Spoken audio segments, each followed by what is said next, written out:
오늘 중고등부가 새 친구 초청 잔치가 있어서 아마 이제 교사들이랑 다 같이 지금 행사를 치르고 있는데 우리 청소년 아이들 위해서 계속 또 기도해 주시기 바랍니다. 원래 또 함께 예배 드렸어야 우리 교사들이 빠지니까 좀 자리가 좀 비어 있는 것 같습니다. 여러분, 그 웃음 치료라고 하는 말 아시죠? 웃음을 통해서 어떤 사람 마음에 있는 심리라든가 정서라든가 혹 건강까지, 우리의 몸까지 관련된 부분들에 대한 그런 뭔가 이렇게 치료를 이루는 그런 일들이 이제 웃음 치료라고 하는 것입니다. 근데 테라피인데, 그러니까 웃음이라고 하는 것 자체에 뭔가 좀 힘이 있어서 정말 그냥 의도적으로 억지로라도 이렇게 웃으면 뭔가 우리 몸에, 우리의 마음에 좋은 좀 일들이 일어나는 그런 방법들을 사용하는 것입니다. 그렇죠, 여러분? 웃으면 옛날에 그랬죠? 복이 옵니다. 예, 좀 웃으시죠? 예, 오늘이 세월호 9주기예요, 여러분. 제가 지난 주간에 세월호 그 희생자 중에 2학년 6반 학생인 고 이영만 학생의 엄마가 되시는 이미경 씨의 인터뷰를 한 20몇 분 되는 인터뷰를 제가 좀 들었거든요.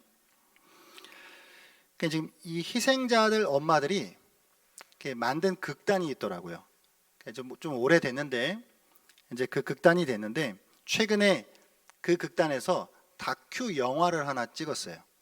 장기자랑이라고 하는 다큐 영화인데 제가 보니까 CGV 정황에서 이게 하더라고요. 그래서 좀 보러 갈까 지금 생각 중에 있습니다. 그러니까 이제 이게 4.16 가족 극단 노란 리본이라고 하는 극단을 만들어서 이제 많은 또 활동들을 해 왔다고 해요.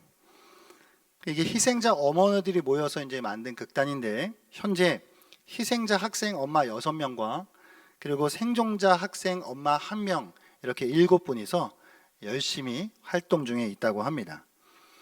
이게 만들어진 그 배경들을 좀 보니까 당시에 이제 세월호가 있은 지 얼마 되지 않았을 때 그 유가족들에게 너무 유가족스러움을, 유가족다움을 요구하는 그런 어떤 사회적인 분위기가 좀 강했잖아요. 그래서 뭐 엄마는 막 웃어도 안 되고 희생자 엄마들은 막 밥을 맛있게 먹어도 안 돼요. 그래도 욕 먹고 뭘 잘해도 막 욕하고 이제 그런 어떤 환경들 속에서 엄마들도 막 너무 눌리고 막 더 우울증이 막 오고 더 슬프고 이런 환경들 속에서 이 감독이 내가 이 엄마들을 작정하고 합법적으로 웃게 해줘야 되겠다. 그래서 이제 어떤 극단들을 이제 만드는 배경이 됐고 처음부터 가지고 온 대본 자체가 너무 유쾌한 대본을 이제 가지고 와서 그 이제 활동들을 시작했다는 거예요. 제가 그 20몇 분 되는 인터뷰를 보면서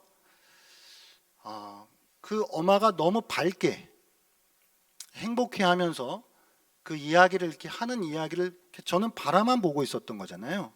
그러니까 제가 바라만 보고 있었는데 그 모습에서 저에게 뭔가 모를 왠지 모를 그 치유하는 힘이 저한테까지도 이렇게 전달이 되어지더라고요.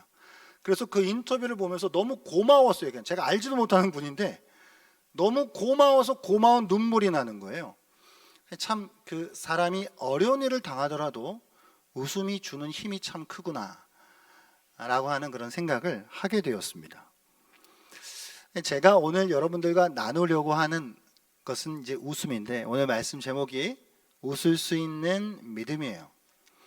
그럼 저는 오늘 여러분들에게 단순히 어떤 그냥 이 세상에서 말하는 마인드 컨트롤, 어떤 긍정적인 생각 이런 종류의 웃음을 말씀드리려고 하는 것은 아닙니다.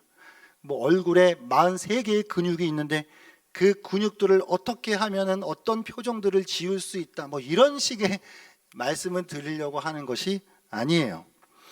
제가 오늘 여러분들과 함께 나누고자 하는 웃음은 믿음을 기초로 한 웃음입니다. 여러분, 저는 신앙이 성숙한 사람들의 중요한 증거 중 하나가 웃음이라고 생각해요. 오랜 세월 신앙생활을 하고서도 얼굴이 어두워요. 웃음기가 하나 없어요. 평소에도 늘 경직된 표정을 하고 있단 말이에요. 그러면 전 뭔가 이거는 신앙과는 좀 맞지 않는 일이다. 이건 좀 뭐가 어색해도 한참 어색하다. 그런 생각이 들어요.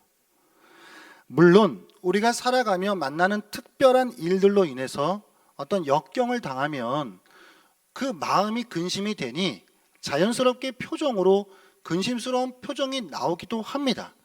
그러나 저는 그런 어떤 표정, 일시적인 어떤 근심 어린 표정들을 이야기하는 것이 아니라 그냥 그 자체가 고정되어 있는 어둠, 고정되어 있는 경직됨, 이런 것들은 신앙과는 좀 거리가 있다는 생각이 들어요.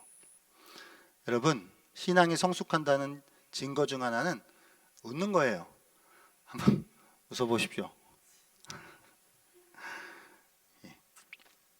오늘 창세기 26장 이 본문은 이삭에 대한 말씀입니다. 이삭은 창세기에 나오는 인물들 중에 상대적으로 기록 내용이 적습니다. 그도 그럴 것이 이 걸출한 신앙의 인물인 아버지 아브라함의 그늘에 가려져 있어서 있기도 하고, 또 참 유별난 그 아들 야곱이라고 하는 그 사람의 또 뭔가 빛에 가려서 이삭은 뭔가 특별함이 없는 것 같아요. 그러나 그 중에서도 오늘 창세기 26장은 그나마 이삭이라고 하는 사람에 대한 생애에 대하여서 단독적으로 기록하고 있는 성경 본문입니다. 오늘 이삭이 26장을 시작하면서요, 이삭의 생애 중에 참 중요한 사건들을 다루고 있는데, 이삭이 블레셋 그랄이라고 하는 지방으로 이주해서 살게 되는 이야기로 26장을 시작합니다. 26장 1절 말씀 제가 한번 읽어보겠습니다. 26장 1절입니다. 아브라함 때에 첫 흉년이 들었더니 그 땅에 또 흉년이 들매 이삭이 그랄로 가서 블레셋 왕 아비멜렉에게 이르렀더니, 그래요. 여러분, 이삭이 그랄로 이주한 이유가 뭐라 그래요? 흉년이에요. 그러니까 지금 흉년을 만나서 조금 더 그래도 안정적인 삶을 찾기 위해서 그랄로 옮겼던 거예요.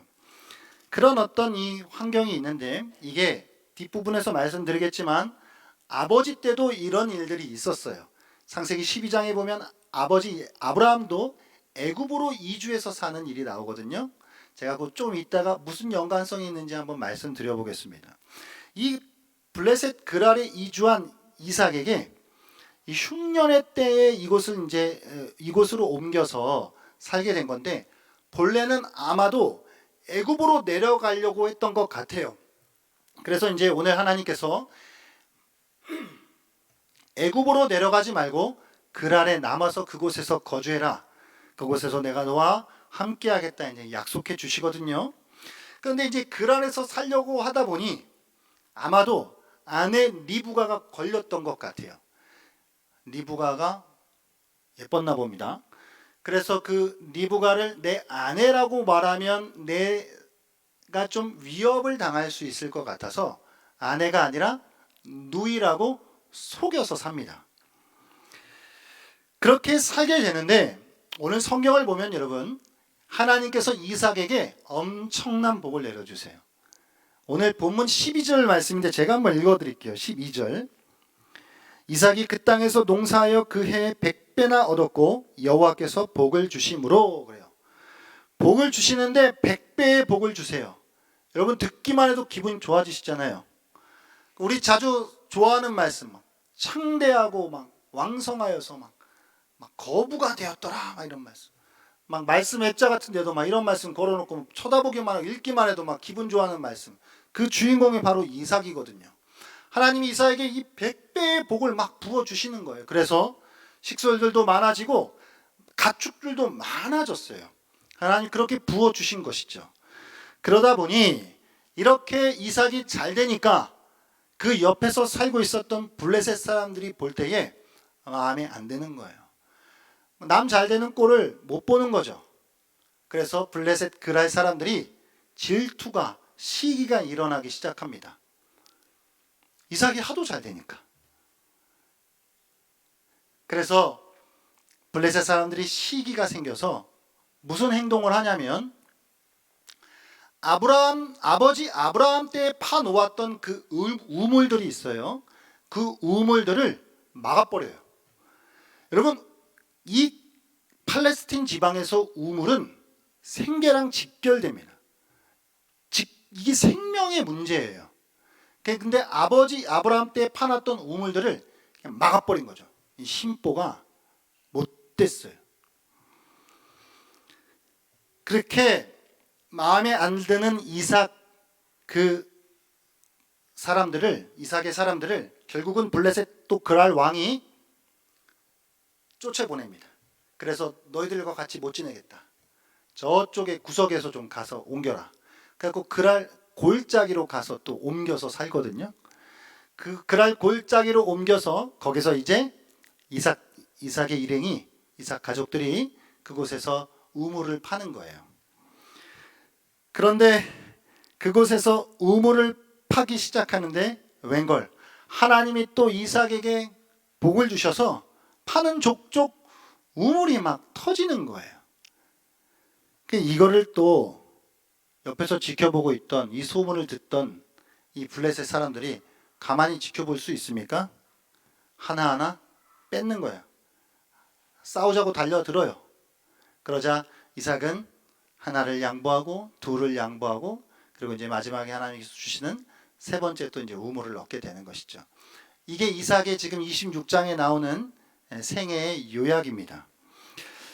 자, 그렇다면 제가 여기서 한 가지 여러분들께 또 생각해 볼 문제가 있는데, 이삭이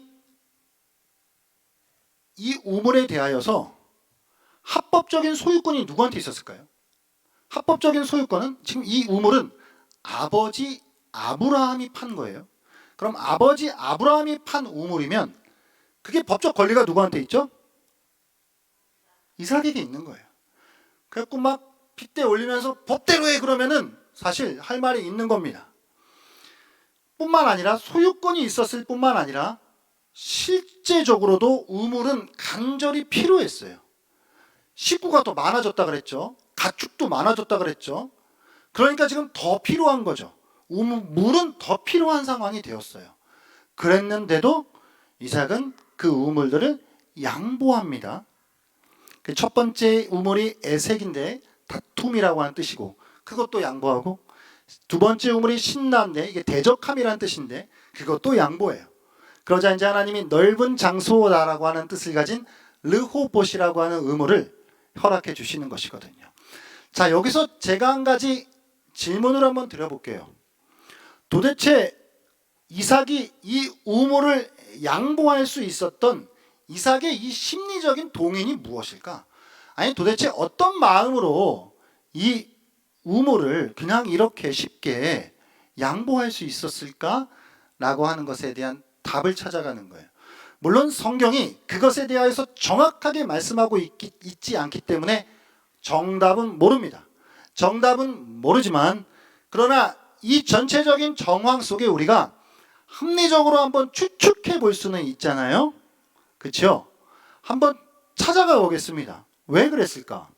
첫 번째 해볼 수 있는 합리적 의심, 이삭이 왜 우물들을 양보할 수 있었을까? 첫 번째 의견은 이런 것입니다. 이삭이 블레셋과의 전쟁이 너무 두려웠던 거예요. 겁이 난 거예요. 싸울 만한 용기가 없었던 거예요. 그래서 그냥 포기한 것이죠. 그럴 수 있죠. 전쟁이 싫었던 거예요. 그런데 이것도 조금 생각해 보면 조금 신빙성이 떨어지지 않나 생각이 들어요. 왜냐하면 16절 말씀에, 여러분 오늘 본문 16절 말씀 같이 한번 읽어볼까요? 16절 시작. 아비멜렉이 이삭에게 이르되 내가 우리보다 크게 강성한즉 우리를 떠나라 그랬어요. 지금 블레셋 그랄 왕이 볼 때에 이삭의 어떤 이 사이즈가 엄청 커요. 그리고 이삭의 힘이 강성해 보여요. 이삭과 함께하는 사람들이. 그러니까 정말 마음만 먹으면 한번 붙어봐야겠다라고 하는 마음을 가졌을 수도 있겠죠. 전쟁을 그냥 겁이 나서 피했다라고 하는 건 조금 좀 떨어지지 않나, 신빙성이. 그런 생각이 들어요. 두 번째는 이런 거예요. 이삭이 원래 태생적으로 온순한 성격이다. 그래서 성격 자체가 너무 부드럽기 때문에 누구와 뭔가 이렇게 부딪히고 갈등을 일으키는 것 자체가 이삭은 그게 싫어. 그래서 그냥 내가 주고 말지, 그런 마음으로 양보했을 것이다 라고 생각하는 거예요. 이건 잘 모르겠어요. 실제 그랬을 수도 있는데 정확하게는 모르겠어요. 저는 오늘 이삭이 자신들이 판 우물을 블레셋 사람들에게 그렇게 쉽게 양보할 수 있었던 이유가 무엇일까? 제가 찾은 이유가 있어요. 그 이유는 그가 경험한 하나님이 함께 하심이에요. 이삭은 하나님이 함께 하심을 경험했기 때문에, 그걸 몸으로 체득했기 때문에 이삭은 그 우물을 양보할 수 있었다는 거예요. 도대체 그러면 당신은 무슨 근거로 그렇게 이야기합니까?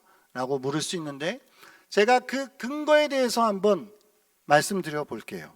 자, 오늘 이 본문의 앞부분은 이삭이 지금 뭘 했다 그랬죠? 블레셋에 가서 아내 리브가를 아내가 아니라 누이라고 속였다고요. 살려고 자기 머리를 일단 굴린 거예요. 자기 꾀로 어쨌든 내가 누이라고 하면 조금 더 안전하겠다, 내가 그나마 살 가능성이 좀 크겠다, 그래도 모든 방법을 동원해야지, 이 정도는 내가 타협할 수 있지 않나? 라는 마음을 가지고 거짓말을 한 것입니다. 그러나 하나님이 개입하셔요. 하나님이 개입하셔서 블레셋 왕에게 그 리브가가 누이가 아니라 아내인 것을 알게 하시죠. 그래서 그것을 알게 하시고 알았음에도 불구하고 이삭과 리브가가 그곳에서 이제 살 수 있게 하나님이 도우시는 것이거든요. 자, 이 구도가 정확하게 창세기 12장과 13장에도 이어집니다. 자, 찾지 마시고 제가 말씀드릴게요. 창세기 12장에 가보시면은 아브라함이 어떤 이야기가 나오냐면, 아브라함이 애굽으로 이주와서 살아가는 이야기가 나와요. 근데 아브라함도 애굽에서 애굽 왕에게 자기 아내 사라를 누이라고 속여요. 똑같은 걸 하고 있어요 지금. 그런데 하나님이 또 간섭하셔요. 하나님이 간섭하셔서 애굽 왕에게 저 사라가 누이가 아니라 아내인 걸 알게 하시죠. 그럼에도 불구하고 그곳에서 살아가게 하셔요. 그러니까 이 일들을 통해 아브라함과 이삭이 경험했던 건 무엇일까요? 내 인생의 안전이라고 하는 것이 내가 내 꾀로, 내가 내 인간적인 방법을 동원해서 해결된 문제가 아닌 것이구나. 내가 내 인간적인 방법을 좋은 방법을 하나 찾아서 그런 방식으로 접근해서 내가 안전한 문제가 아닌 것이구나. 내 삶의 모든 안전과 나를 보호해 주시는 것은 단 하나, 하나님이 함께 하심이구나. 하나님이 함께 하시면 사는 것이고, 하나님이 함께 하지 아니하시면 죽는 것이구나 라고 하는 걸 몸으로 경험한 거죠. 몸으로 경험하니까 어떤 반응이 나와요? 자, 이삭은 어떻게 돼요? 우물을 양보할 수 있는 거예요. 우물 하나 얻고 안 얻고의 문제가 그렇게 중요하지 않다는 걸 깨달았기 때문에요. 이게 창세기 13장, 그러니까 방금 말씀드린 창세기 12장에서 아브라함이 애굽에서 했던 일, 그리고 하나님이 개입하셔서 그의 안전은 하나님이 지켜주신다라고 하는 걸 경험했을 때에 13장으로 곧바로 넘어가면 어떤 사건이 나오냐면 아브라함과 롯의 이야기예요. 조카 롯. 무슨 이야기요? 조카 롯의 이 식구들이 많아지고 아브라함의 식구들이 많아지니까 같이 같은 좁은 공간에서 살 수가 없게 되죠. 그래서 아브라함이 조카 롯에게 뭐라고 이야기하죠? 내가 갈 곳을 살 곳을 선택해라. 네가 자하면 내가 우하고 내가 우하면 내가 자할 거야. 그랬을 때 롯이 소돔을 택했고 아브라함은 하나님의 인도하심 속에 헤브론에 거주하게 되는 거예요. 어떻게 그런 마음을 가졌다고요? 네가 자하면 내가 우할게. 너가 먼저 결정해. 이런 마음 어떻게 가졌다고요? 살고 죽는 것이 하나님이 함께 하시는 것이 근본이라고 하는 걸 아브라함이 경험했기 때문이에요. 이 창세기 12장과 13장의 구도가 26장으로 넘어와서 이삭에게도 펼쳐지는 거예요. 이삭이 블레셋 그랄 왕에게 거짓말해서 살아보려고 노력했던 그 자신의 방법이 아니라 문제는, 가장 본질은 하나님이 함께 하심이구나, 이걸 경험했기 때문에 우물들을 그렇게 넉넉하게 양보할 수 있었다는 거예요. 오늘 본문 앞에 있는 창세기 26장 3절 말씀인데요, 같이 한번 읽어보겠습니다. 시작. 이 땅에 거류하면 내가 너와 함께 있어 내게 복을 주고 내가 이 모든 땅을 너와 내 자손에게 주리라. 내가 내 아버지 아브라함에게 맹세한 것을 이루어. 아멘. 하나님은 아브라함에게도 내가 너와 함께 하겠다, 네가 어디를 가든지 내가 너를 지켜주겠다, 내 자손들을 하늘의 별과 같이 땅 바다의 모래와 같이 내가 너를 복되게 하고 내가 너의 자손들을 복주겠다 라고 약속하셨단 말이에요. 동일하게 하나님은 이삭에게도 약속하셔요. 네가 어디로 가든지 내가 너와 함께 하겠다고. 이걸 들었을 때는 뭐 그런갑다 그렇게 생각했을 수 있지만, 블레셋에서 살아가는 이 생활을 통해서 그게 진짜구나, 하나님이 함께 하시는 것이 정말이고 사실이고 그게 가장 중요한 것이구나, 내 안전을 지켜주는 것은 다른 것이 아니라 하나님이 함께 하시느냐 함께 하시지 않느냐의 문제인 것이구나, 결국 이 싸움이구나 라고 하는 걸 이삭이 배웠다는 거예요. 그렇게 하나님이 이삭에게 세 번째로 허락해 준 우물의 이름이 뭐였죠? 르호봇이요. 르호봇은 그 말 뜻이 뭐라고요? 장소가 넓다, 넓은 장소다. 하나님은 넓은 장소라고 하는 르호봇이라고 하는 우물을 이삭에게 허락해 주셔요. 그러나 저는 그냥 이름인 르호봇, 넓은 장소라고 하는 이름을 가진 우물만 주신 것이 아니라 이삭에게 하나님이 넓은 마음을 주셨다고 믿어요. 하나님이 함께 하시는 것으로 인하여서 솟아오르는 그 넓은 마음, 이 마음의 르호봇을 하나님이 이삭에게 허락해 주신 줄 믿어요. 할렐루야. 여러분, 하나님이 함께 하시는 줄 믿으십니까? 하나님이 함께 하신다는 것을 신뢰하는 사람들은 조금 여유를 가질 수 있잖아요. 뭐가 있어서가 아니라 그냥 하나님이 함께 하신다는 사실만으로 우리는 마음의 공간이 넓어질 수 있어요. 할렐루야. 여러분, 이렇게 세상을 살아가시다 보면 우리가 어떤 믿는 자이기 때문에 그렇지 않아도 그냥 믿는 자이든 안 믿는 자이든 일반적으로 삶의 지혜들을 얻게 되잖아요. 예를 들면 아이들 키우면서 얻게 되는 지혜가 있어요. 여러분, 그 첫째 아이들을 키울 때는 보통 부모들이 기준이 높아요. 이렇게 마지노선이 높아. 그래서 이것도 안 되고 저것도 안 되고, 이걸 먹으면은 얘 어떻게 될까봐 이것도 못 먹이고 그렇게 키우시잖아요. 근데 한 둘째 정도가 되면은 야, 이거 먹어도 돼, 괜찮아. 야, 네가 뭐 그거 안 하면 좀 어떠냐. 이렇게 좀 마음이 넓어지시지 않아요? 보통 그래요. 저도 큰애와 둘째가 5살 차이 나는데 이게 차이가 많이 나다 보니까 좀 더 그런 것 같아요. 그 큰애 때는 나도 아빠가 처음이고 너도 자식이 처음이고 나도 내가 뭘 어떻게 되는지 모르겠고 너도 네가 어떻게 되는지 모르겠고, 그러다 보니 모든 게 다 처음이고 경험이 없으니까 무조건 그렇게 너무 이렇게 기준을 높게 잡아놨던 것을 둘째 이렇게 키우다 보면 조금 느슨해지잖아요. 그러니까 전 셋째가 아직 4살밖에 안 돼가지고 잘 모르겠는데 아마 셋째는 그냥 다 괜찮을 것 같아요, 예상적으로. 그러니까 우리가 뭔가 한번 경험한 것은 내가 이렇게 막 애쓰고 목숨 걸고 막 이거 아니면 안 될 것 같다라고 했던 것이 그게 그렇게 중요한 것은 아니었구나 라고 하는 그런 삶의 지혜들을 깨달아가지 않으세요? 그렇잖아요. 이건 일반적인 세상의 지혜잖아요.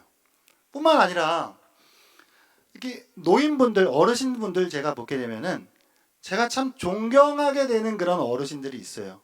그게 뭐냐면 긴 세월을 살아가셨는데 그들이 가지고 있는 그 얼굴에 작은 인자한 미소.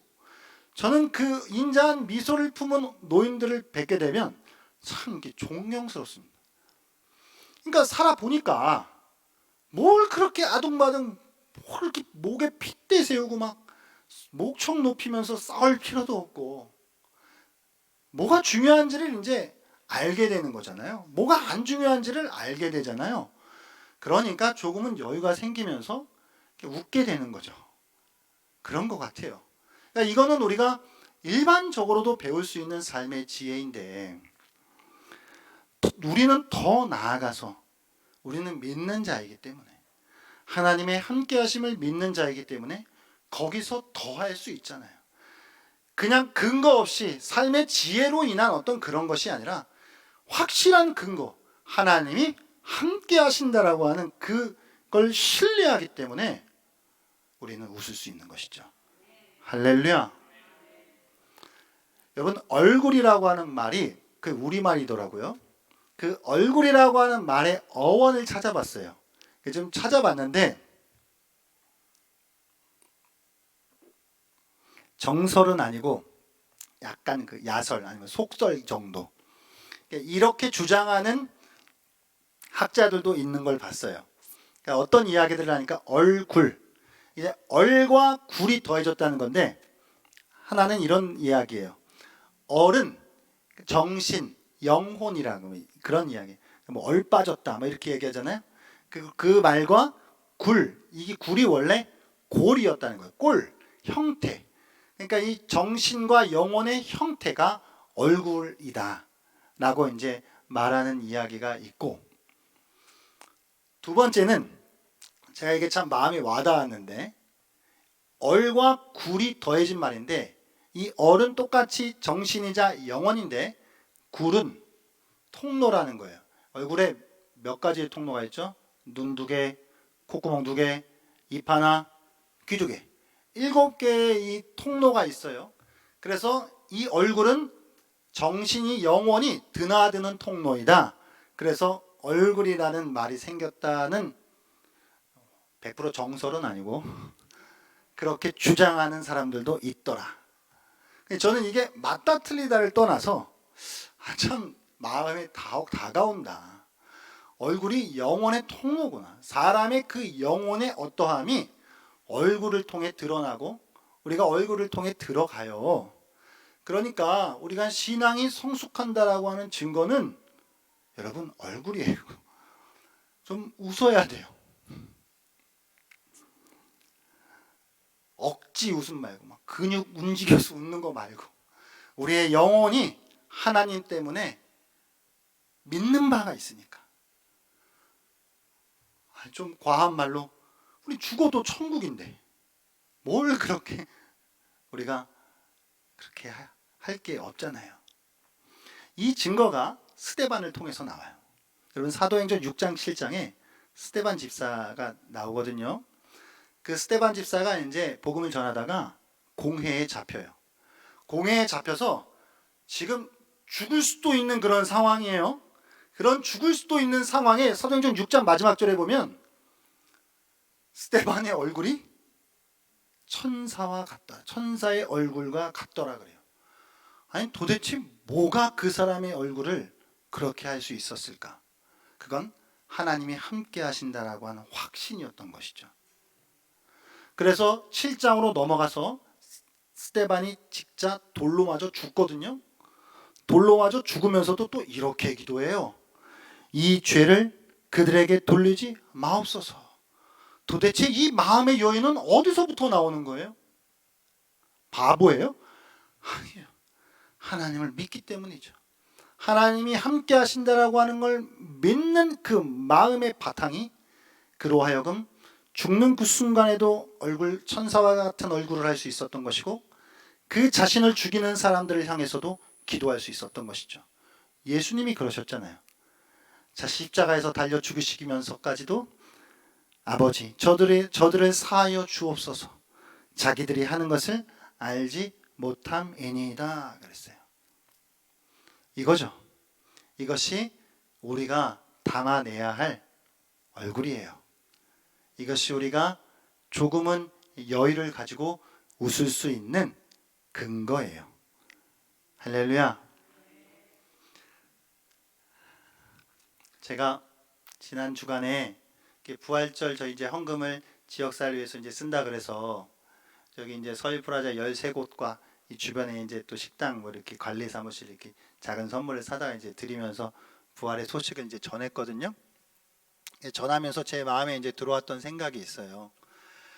뭐 예를 들면 뭐 정말 전투적으로 야, 우리가 이제 여기 교회를 시작했으니까 제 입장에서는 야, 언제 성도님들이 이렇게 차냐, 여기 막 조바심 낼 수 있잖아요.